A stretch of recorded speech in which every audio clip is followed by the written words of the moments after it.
திருமாவளவன் ஒரு இது சொல்லியிருக்காரு.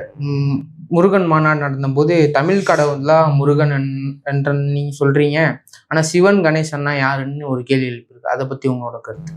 அதுக்கெல்லாம் அண்ணன் தான் போய் சொல்ல முடியாது. சிவனை பற்றியும் இதுவை பற்றியும் இவர் தான் போய் சொல்லிட்டு நான் ஏற்கனவே சொல்லிட்டேன்ப்பா. சிவன் இமயமலைக்கு சொந்தக்காரரு, சரியா? அவர் இமயமலையில் இருக்காரு. காசியில் அங்கே இருக்கக்கூடிய சுடுகாட்டுக்கு அவர் அங்கே சொந்தக்காரராக இருக்காரு. காசியில் சொந்தக்காரரு, சுடுகாட்டுக்கு சொந்தக்காரரு. இமயமலையில் அவர் பனி லிங்கத்துக்கு சொந்தக்காரராக இருக்காரு. அவருடைய மலையே இமயமலை, சிவனோட மலை இமயமலை. ஆனால் அந்த இமயமலையில் இருக்கக்கூடிய சிவன் பேசின மொழி என்ன மொழி? எனக்கும் தெரியாது, உனக்கும் தெரியாது, அத்தாவுக்கும் தெரியாது.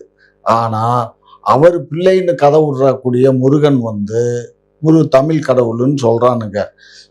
இன்னொருபடி மேலே போய் அவன் சிவனுக்கும் விஷ்ணுவுக்கும் பிறந்த குழந்தை, சிவனுக்கும் விஷ்ணுவுக்கு நல்லா கவனிக்கணும், சிவனுக்கும் விஷ்ணுவுக்கும் பிறந்த குழந்தை பெண் வயிற்றுல இல்லை, ஆண் வயிற்றுல பிறந்த குழந்தை, அது ஐயப்பன்.